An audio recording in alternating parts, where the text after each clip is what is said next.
Les amis, bonjour, j'espère que vous allez bien et que tout se passe pour le mieux pour vous. Alors bon, c'est les périodes de vacances, les périodes de fêtes de fin d'année pour beaucoup, donc voilà, il y a la trêve hivernale, il n'y a pas de grosse actualité. Moi j'étais là, tranquille, je me balade sur les réseaux, sur X, alias Twitter, et je suis tombé il y a quelques temps sur un truc et aujourd'hui sur un deuxième truc, je vous explique. Déjà, j'étais tombé sur un passage de l'équipe, de la chaîne, l'équipe, plus précisément l'équipe de Greg, et ça évoquait en fait Mbappé est-il entre guillemets, hein, j'ai pas le terme exact, dans la table de Messi et Ronaldo au même âge, etc. Voilà, déjà j'étais tombé sur ça, je voyais beaucoup de gens en parler, et après, j'ai pas rebondi, il y a pas long, et sur RMC Sport je crois, l'after, si je me trompe pas, ça avait évoqué Bellingham comme peut-être plus impressionnant ses débuts au Real Madrid que Cristiano, etc. et tout. Et je peux comprendre la volonté qu'on a à vouloir chercher forcément parmi les meilleurs. Tu compares à celui qu'aujourd'hui, voilà, Mbappé, le joueur français, qui s'annonce, je veux dire, il a un certain âge, déjà, qui a prouvé des choses, qui a gagné la Coupe du Monde très tôt, et voilà, et ça veut comparer, parce qu'il a des stats aussi en termes de buteurs incroyables, et donc ça commence à vouloir à jauger avec les meilleurs, qu'est-ce qui s'est passé, est-ce qu'il est à la table, etc. Et moi là, ça commence à me piquer. Que ce soit pour Bellingham, que ce soit pour Mbappé, je comprends, comme je vous ai dit, Bellingham, on peut évoquer le fait que ce soit impressionnant par rapport à des choses. Mais ce n'est pas parce que... Et c'est là qu'il faut bien comprendre des choses. Dans le football, ce n'est pas parce que, au début, il pouvait y avoir des choses similaires, peut-être dans les stats ou dans d'autres aspects. C'est-à-dire qu'au début de ta carrière, tu peux avoir un début qui ressemble au début d'un joueur qui est devenu légendaire, top 3 de l'histoire. Mais ce qui fait de toi quelqu'un à sa table, c'est pas d'avoir su commencer fort, c'est d'avoir écrit ton histoire jusqu'aux derniers instants. C'est ça la différence. Et beaucoup de gens aujourd'hui cherchent à comparer les stats de certains. Je prends Bellingham, hein. Pourtant Bellingham, vous savez que pour moi, le début qu'il fait, c'est exceptionnel. Mais si sur 10 ans, il te fait des saisons comme il fait cette année, cette moitié de saison, parce qu'on n'est même pas encore assuré d'avoir la deuxième moitié de saison, peut-être qu'on l'aura et ce sera exceptionnel. Ce qui fait exceptionnel. Mais ça, c'est sur 10 ans que tu dois le tenir pour égaliser Cristiano. Égaliser Cristiano. Messi, ça va être un autre sujet juste après. Mais... là, on évoque Mbappé, qui a quand même plus prouvé que Bellingham, en tout cas, pas dans un club comme le Real, parce qu'il a jamais quitté Paris, mais en tout cas à Paris et en équipe de France, il a des preuves, il a des stats. Bon, à Paris, malheureusement, pour l'instant, t'as envie de dire, il n'y a toujours pas ce gros trophée, cette Ligue des Champions, mais on dira, il a la Coupe du Monde. Moi, je vais vous donner... Pour moi, Mbappé fait partie des très grands aujourd'hui. Dans l'histoire, bon, il faut qu'il continue sa carrière et sa deuxième partie de carrière, parce que, attention, le foot, ça va très très vite. Et là, on est dans une phase où j'ai du questionnement. Peut-être qu'il reviendra à son sommet, et ça arrive hein, dans le foot de ne pas être au meilleur de sa production, parce que statistiquement, il est là. Mais dans un club comme le PSG, c'est très difficile de jauger, parce que t'es supérieur à tous ceux que t'affrontes. Et en Europe, il n'a pas montré, on va dire, son meilleur visage qu'on lui a connu à certains moments. Donc, Mbappé peut faire une deuxième partie de carrière sans être meilleur que sa première partie de carrière. Et qu'est-ce qu'on aura dit à la fin de sa carrière? Est-ce qu'on le mettra à la table de Cristiano à ce moment-là? Donc pour moi, le débat d'être mis à la table de Cristiano, ce n'est pas qu'une histoire de début, etc. C'est une histoire de régularité et de summum quotidiennement. Maintenant, je vais ramener Messi dans cette histoire. Parce que Messi, pour certains, c'est le meilleur joueur de l'histoire. Et moi, je rejette rien, voilà. Vous connaissez mon avis sur Messi, c'est très difficile de dire un meilleur joueur de l'histoire pour moi, mais bref. Pour certains, c'est le meilleur joueur de l'histoire. Donc, ça mesure quand même, et on parle de gens même qui parfois connaissent le foot, hein.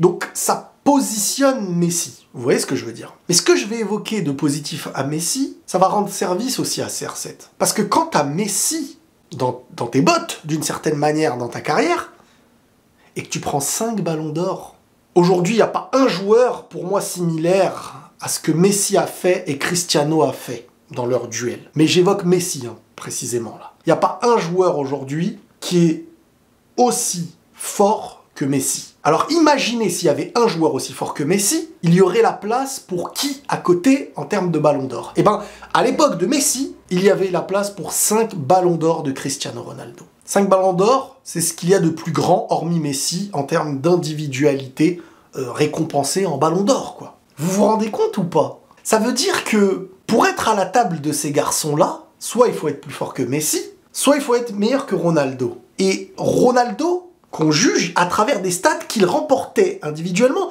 avec Messi à côté, en concurrence.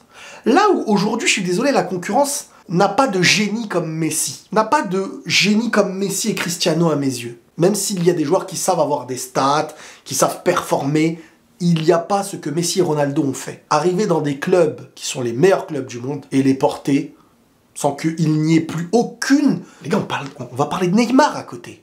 Neymar, individuellement, quand Messi et Ronaldo, ça s'est un petit peu essoufflé sur la fin, Neymar était inégalable techniquement, pour moi. Techniquement. Dans sa capacité à faire les différences individuelles, et quand il arrivait à Paris et tout ce qu'il faisait, il s'amusait, c'était pas... Bref. Aujourd'hui, ce que vit un petit peu la période Mbappé-Haaland, c'est un duel, mais qui est quand même beaucoup plus basé sur ce que le collectif gagnera. Et ni Mbappé n'a porté pour faire gagner encore une Ligue des Champions, ni Haaland tout seul n'a porté pour une Ligue des Champions. C'est-à-dire que quand tu parles de City, tu retiens pas Haaland, même si, pour moi, je vous l'avais dit, méritait un ballon d'or aussi, il avait des stats incroyables, City n'avait pas gagné sans lui, maintenant avec lui ils ont gagné, donc il y a cet apport. Mais c'est l'apport. Là où quand t'avais Cristiano au Real, tu sais pourquoi tu le récompensais individuellement, Cristiano, il n'y avait pas de débat. Tout comme Messi, quand tu le récompensais individuellement, il n'y avait pas de débat. Pour moi, ce qui manque à Mbappé aujourd'hui, c'est que dans une phase mature de sa carrière, il ramène une Coupe du Monde ou une Ligue des Champions. Parce qu'il a déjà une Coupe du Monde.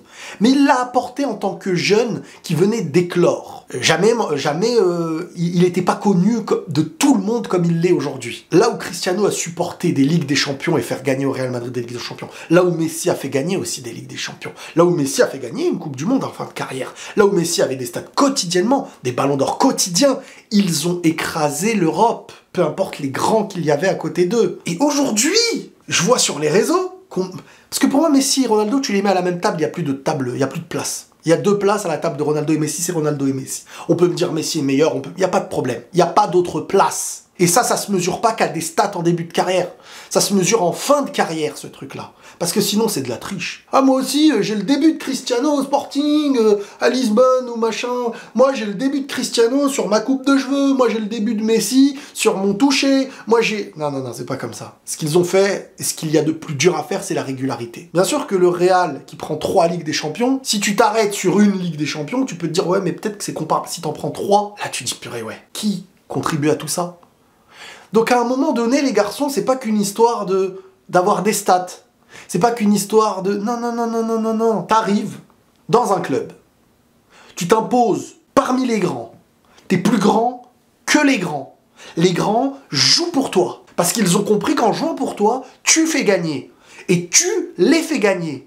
Tu prends 5 ballons d'or. Tu prends 5 ballons d'or. 5 ballons d'or dans ta carrière. Là, je parle de Ronaldo parce qu'ils l'ont pas trop comparé à Messi. Mbappé, Bellingham. Et pourtant, Dieu sait que j'aime bien Mbappé. C'est un footballeur que je trouve très fort.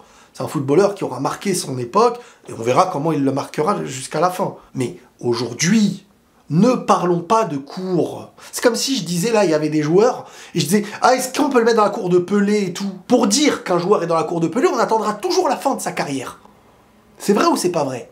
Mais pour dire qu'on est dans la cour de Messi et Ronaldo, on n'attend plus la fin de la carrière. Ne mettez pas Ronaldo et Messi avec un autre nom aujourd'hui. Attendons la fin de leur carrière. Peut-être qu'Mbappé prendra 4 Ligues des Champions. Peut-être qu'en deuxième partie de carrière, il aura 3-4 ballons d'or. Et là, on discutera. Je suis désolé. Mbappé, quand il prend sa Coupe du Monde, il a contribué. Mais quand Mbappé prend sa Coupe du Monde, il est espoir. Il ne peut pas avoir un ballon d'or à ce moment-là.